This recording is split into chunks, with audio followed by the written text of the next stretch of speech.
सुशील केडिया जुड़े हैं, उनसे समझते हैं कि हमारे यहाँ भी है क्या कुछ ऐसे स्टॉक्स, और चलिए एक दिन में ना सही लेकिन एक साल में कम से कम ऐसे रिटर्न्स दे सकें।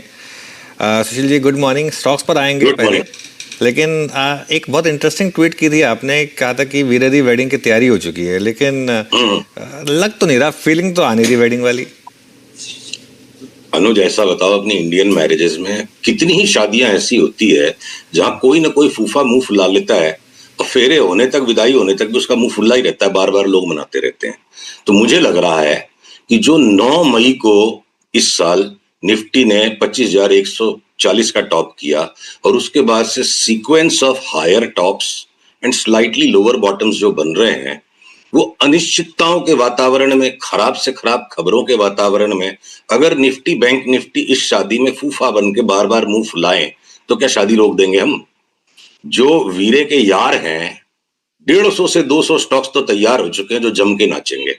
तो मैं फूफा पे ध्यान दूं कि मैं बारात पे ध्यान दूं? मतलब ट्रंप सारी दुनिया का मालिक, निफ्टी सारे स्टॉक्स का मालिक। अरे भाई, सबका मालिक एक है, मालिक पे ध्यान दो, स्टॉक्स पे ध्यान दो। निफ्टी, बैंक निफ्टी का अपना काम है, वो परेशान करते करते भी अगर 27,000 तक निफ्टी चली जाएगी, फिर वापस 24,300 आ जाएगी, और बैंक निफ्टी 60,000 तक भी जाके वापस 5400 आ जाएगी, हमारा साल भर का आउटलुक है। तो देखिए, एक मौसम होता है जब इंडेक्स बिल्कुल क्लियर कट मोशन देती है और स्टॉक्स कंफ्यूजिंग मोमेंट देते हैं, और एक ऐसा समय आता है कि जहां आप इंडेक्स को देख के पजे रह जाओगे, फूफा के ऊपर ही ध्यान दोगे कि बारात में नाचोगे। ये हमने अपने निवेशकों को कहा है, यही हम आपके दर्शकों को कहेंगे। नॉर्मली इंडेक्स मार्केट का रिप्रेजेंटेटिव होना चाहिए, ऐसा एमबीए की किताबों में लिखा हुआ है। जीवन में क्या होता है उस पर ध्यान दो। जीवन में क्या, उस पर ध्यान दो। चलिए, बिल्कुल। तो पहले एक तो लार्ज कैप स्टॉक की बात करते हैं। कोई है आपके रेडार पर लार्ज कैप स्टॉक जो निफ्टी या बैंक निफ्टी में आपको लग रहा है कि थोड़ा सा पोटेंशियल है, और उसके बाद फिर थोड़ा से बाकी स्टॉक्स पर आएंगे? देखिए, पोटेंशियल तो बारी बारी से रोटेट होता है। अब अगर यहाँ से रिलायंस टेक ऑफ होने को तैयार है, अडानी पोर्ट्स और अडानी इंटरप्राइजेस ने अपनी अपस्विंग स्टार्ट कर दी, भले ही भारतीय रूसा हुआ सा लग रहा है, पर यहाँ पे इंडस टावर लगता है 60-70% बढ़ जाएगा, यहाँ से हो सकता है ज्यादा भी बढ़ जाए। वोडाफोन आपको पसंद नहीं है, पर वो वोडाफोन की भी चार्ट तैयार है, वो इंडेक्स के बाहर है, उसमें भी एक्सप्लोसिव मूव आएगी, तो वहाँ टेलीकॉम रेडी हो गया। अब अगर आपके जो भेल है, आपके जो भारत फोर्ज है, ये अगर डबल से भी ज्यादा होते हमें लग रहे हैं, तो देखिए क्या है, सरकार ने लोगों के हाथ में 12 लाख तक टैक्स फ्री कर दिया और इनकम टैक्स में, और अभी जीएसटी के अंदर में भी रियायत जो आ गई। इसका मतलब है जीएसटी का बर्डन ज्यादातर केसेस के अंदर में बिजनेस सर्विसेज और गुड्स प्रोवाइडर पे शिफ्ट हो गया, लोगों के हाथ में पैसे बढ़ जाएंगे। तो अब जो बचता है कि हर एक पिन कोड से एक आम आदमी खर्चा करेगा, और चार्ट्स बता रही हैं कि जैसे रेलवेज, डिफेंस, रियल्टी तैयार थे, अब उसके साथ फर्टिलाइजर के स्टॉक्स जुड़ जाएंगे। मैं 5-6 आज आपको फर्टिलाइजर्स की चार्ट दिखाना चाहूंगा, समय रहेगा तो, जो बेफाम तेजी कर सकते हैं। अब अगला सेक्टर जो आ रहा है, इंजीनियरिंग। तो ये सारे गवर्नमेंट लार्जेसेस पे, गवर्नमेंट काइंडनेसेस पे डिपेंड करते हैं, कि लग रहा है कि लोगों के हाथ में पैसा छोड़ के कि आप भी खर्चा करो। अब अगर सरकारी तेजी आ जाए, यहाँ पे बड़े खर्चे शुरू हो जाए, तो इंडेक्स अपने ड्रामे कर सकती है और ये सिलेक्टिव स्टॉक्स भाग जाएंगे। तो अडानी के अलावा, रिलायंस के अलावा, अगर आपके एफएमसीजी चल ही रहे हैं, टाटा मोटर्स में ठीक एक बार 50 रुपए के फ्लक्चुएशन की जगह पर हमारा 1100-1200 का कॉल इंटैक्ट है। अब जीएसटी की खबर को देख के लोगों को उसमें रिलीफ मिलेगी। सिर्फ एक मेटल्स के ऐसे स्टॉक्स हैं जो हमें बड़े संदेहास्पद लग रहे हैं, और मेटल्स में सिर्फ एक steel authority of India limited है जो इकलौता बाई है। फेरस, नॉन फेरस कोई सा मेटल हमारे यहाँ बाई नहीं है। जो भी थोड़ी बहुत तेजी होनी होने दो, उसके बाद हम शॉर्ट करेंगे। तो इंडेक्स के अंदर में भी ना अनुज, घूम फिर करके आगे से बारी बारी सबका नंबर आ जाएगा। एक स्टॉक जो लास्ट टाइम लार्ज स्टॉक्स में से अपना डिस्कस होना बाकी रह गया था बैंक निफ्टी में, कि अगर एचडीएफसी बैंक सिर्फ 6-7% बढ़ेगा और आईसीआईसीआई 15-16% बढ़ जाएगा, तो बैंक निफ्टी में 60,000 तक की कल्पना करने की हिम्मत किस बात पे कर रहे हैं? इंडसइंड पिटा हुआ है, वो खाली एक डेडमैन्स बाउंस अगर 25-30% भी दे देगा तो बैंक निफ्टी को लेके नहीं जा सकता। डार्क हॉर्स लार्जर स्टॉक्स में से हमें चार्ट पे लग रहा है कोटक महिंद्रा बैंक हो सकता है, जो 2400-2450 का भाव आ जाए। Everything is subject to stop loss. तो क्या है ना, बैंक निफ्टी एक ऐसी अम्मी है, एक ऐसी मम्मी है जिसके कई बेटे हैं, 3-4 बेटे हैं, 2-3 अगर उदास भी हैं तो कोई सा ना कोई सा आके उसको खींच देता है। तो इस बार लगता है वो काबिल बेटा साबित हो सकता है, कोटक महिंद्रा बैंक। तो ये एक मेंटेनेंस डिस्कशन अपना है 3-6 महीने की मार्केट आउटलुक पे। पर अनुज, बहुत बड़ा पैसा इंडिविजुअल स्टॉक्स में है। आप इंजीनियरिंग पे आओ, आप फर्टिलाइजर्स पे आओ, कई मल्टी बैगर कॉल्स भी हैं, तो वो हमें डिस्कस ओके, करना चाहिए। तो वही डिस्कस करते हैं। पिछले हफ्ते आपने आरवीएनएल की बात की थी, शुरुआत तो अच्छी हुई उसकी, आपका वैसे 6 गुना का व्यू था, लेकिन एक हफ्ते में 10% के मूव्स मिले वहां पर। अब यहाँ पर एफएनओ स्टॉक्स में बड़ी ट्रेड्स क्या हैं और कैश स्टॉक्स में बड़ी ट्रेड्स क्या हैं आपके पास? देखिए, जो मल्टी बैगर कॉल्स में कोई बोल सकता है भाई इतने साल तक कौन वेट करेगा, तो ठीक है, उस हाथी को भी टुकड़े टुकड़े खाएंगे। एक जो बाटा का स्टॉक आपने 2 साल पहले मेरे से पूछा था कि बर्थडे पिक क्या है, और उसके बाद हर बार शुक्रिया मनाता था कि आप दोबारा नहीं पूछ रहे हो, उसने ओवर एक्सटेंडेड करेक्शन दे दिया बाटा ने, और वो हमें लगता है यहाँ से 5 बैगर हो जाएगा।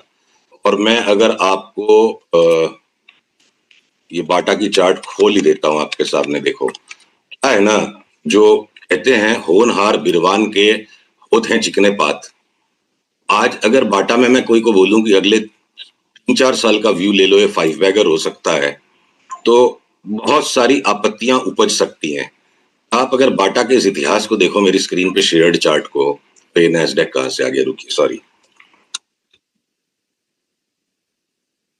हाँ, ये देखिए, ये ओवर एक्सटेंडेड करेक्शन जो 2 साल का हो गया बाटा में। और अब आप इसकी 20 साल की हिस्ट्री को देखो, ये 20 साल की हिस्ट्री में बाटा कहां से, ये 2003 में 9 रुपए का भाव था, और इसने यहां तक 2080 तक का भाव दिखाया। अब ये 2 साल का कंप्लीटेड कंसोलिडेटेड करेक्शन हमारे हिसाब से वेव 4 खत्म हो गई। जो 2003 से साइकिल 22 साल पहले शुरू हुई थी, उसका अंतिम चरण शुरू होगा, और 2028-29 तक 5,000 का भाव इसमें आ जाएगा, तो बड़ी बात नहीं है। लगे हाथ में आपको दीपक नाइट्राइट की वे चार्ट दिखाऊं, देखिए, सुनने में अचंभा लगेगा, 1700 का स्टॉक 8,000, 9,000, 10,000, 18,000 कैसे हो जाएगा? उसी तरह से हो जाएगा जैसे ये 2012 में सिर्फ 13 रुपए का स्टॉक था, और 3,000 तक का भाव इसका आ गया दिसंबर 21 में। 4 साल का लगातार कंसोलिडेशन ये दे रहा है। अब जिस दिन भी इसमें ब्रेकआउट आएगा, उस दिन हम वापस सूचित करेंगे। इनको स्टॉक्स को डीपली स्टडी करना चाहिए कि बड़ा पैसा बड़ी चाल पे बनेगा, बड़े सौदे पे कभी नहीं बनेगा। ये इंट्राडे की ट्रेडिंग कर ली, 4 दिन की ट्रेडिंग कर ली, 30 दिन की ट्रेडिंग कर ली, ये बिना मतलब की कुश्ती लड़ रहे हैं लोग, जो रहा नहीं जाता जुआ खेले बिना। तो वो गैम्बलिंग इंस्टिंक्ट को 10-20% कैपिटल का रखिए, बड़ा पैसा बड़ी चाल पे ही बनेगा। आज तक जिस किसी ने बड़ा पैसा बनाया है, छोटा सौदा बड़ी चाल, उसी में बड़ा धन बनता है। ओके, चलिए, ये बात हो गई इस समय दीपक नाइट्रेट और बाटा की। एफएनओ स्पेस में काफ़ी स्टॉक्स इस समय मूव्स के लिए तैयार हैं आपके हिसाब से, तो कोई पर्टिकुलर स्टॉक्स जो आपको अच्छे लग रहे हैं यहाँ पर? देखिए अनुज, इस वक्त हमने सट्टे पे से ध्यान कम किया हुआ है, क्योंकि जिस तरह का जो बाजार होगा, जाही विधि राखे राम ताही विधि रहिए, तो बहुत सिलेक्टिव कोई एफ&ओ के ट्रेड्स करने चाहिए। और वो भी कब करने चाहिए कि बिल्कुल बॉटम से निकल के जब एक राउंड हो जाए और वो हायर बॉटम बनाए। तो अगर मान लीजिए सीडीएसएल बीएससी आज एक रेजिस्टेंस के नीचे बैठे हुए हैं, ब्रेकआउट अगर नहीं आएगा और वापस सीडीएसएल 1400 हो गया, और मैं 2100 की चाल के लिए खेलूंगा, तो मैं 1400 में पहले डिलीवरी जितनी ताकत का माल उठाऊंगा, वहां से 100-150 रुपया बढ़ने के बाद फिर 50 रुपए का पुल बैक देगा, तब मैं सट्टा शुरू करूंगा। तो वो बात हर एक स्टॉक के साथ लागू होती है। आप जब गिरते चाकू को पकड़ते हो या उड़ते बलून को फोड़ते हो, तो आप पूरी ताकत नहीं लगा सकते, आपको थोड़ा थोड़ा काम करना पड़ेगा। तो वो रैंडम स्पेक्यूलेशन, जो मन में आए वो काम कर लो, वो होता है एक तरफा ट्रेंडिंग मार्केट में। तो मार्केट जो है ना, 26,400 से लास्ट ईयर जो 21,000 तक गए, और उसके बाद ऊपर आए, और अब 25 मई के बाद से ये जो मुंह फुलाया हुआ फूफा वाला बाजार हो रखा है। तो यहाँ रैंडम स्पेक्यूलेशन हमें तो नहीं करना आता। हो सकता है ऐसे लोग हैं जो हर मौसम में, हर वातावरण में सेम एक ही तरह का सौदा कर सकते हैं। तो मैं इस क्वेश्चन पे बहुत स्ट्रॉन्ग आंसर्स नहीं दूंगा। अब इसमें देखिए, निकालने के लिए बहुत सारे सौदे हैं। अब इंडिगो पे जो कंप्लीट बुलिश कंसेंसस है, हमें लगता है अगले 1-1.5 साल में 2,000 रुपया घट जाएगा, और इसको बार बार बेच के लो, ठीक है। इंश्योरेंस के स्टॉक्स में जो कंप्लीट कंसेंसस बन गया, हमें नहीं लगता है कि एसबीआई लाइफ इंश्योरेंस यहां से इमीडिएटली भागेगा, 15-20% का करेक्शन दे देगा। पर उन्होंने दिमाग सबका औसतन 1100 से 1300 ग्राम का, इंस्टाइन का 1300 ग्राम था, मेरा 1100 का है। तो इंसान का एवरेज ब्रेन 1200 ग्राम का, ये 30-40 स्टॉक्स या पोजीशन से ज्यादा संभल नहीं सकती है। और जो मलाईदार 60-70% से ऊपर के ही स्टॉक्स को अगर हम पकड़ रहे हैं, जो पैटर्न अभी दिखा रहे हैं, 40-50% रिटर्न वाले स्टॉक को हमें पकड़ना ही नहीं है। तो आपको स्पेकुलेशन ही करना है, आप बोरोड मनी से कर लो, एफ&ओ में करना जरूरी नहीं है। ज्यादातर लोग एफ&ओ में नुकसान करते हैं, और जब बड़ी चाल हाथ आती है उसमें मोटा पैसा बनता है।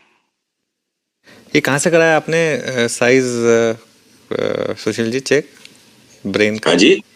ये ब्रेन का साइज कहाँ से चेक कराया आपने? अरे आजकल सारे लोगों के पास एआई अवेलेबल है, गूगल में टाइप करो, वो आपको एआई मोड में जाके सब कुछ बता देगा। सब लोग जीनियस है आजकल, ब्रेन का साइज सबका सेम है, पर एआई रिवॉल्यूशन के कारण सारे लोग जीनियस हैं। सही है। चलिए, आज एआई काफ़ी डेंजरस होता जा रहा है, थोड़ा सा ध्यान रखिएगा कि गलत जवाब ना दे दे। चलिए सुशील जी, बहुत बहुत शुक्रिया आज जुड़ने के लिए हमारे साथ, और अगले मंगलवार फिर से आपके स्टॉक्स स्पेसिफिक और मार्केट स्पेसिफिक चर्चा करेंगे।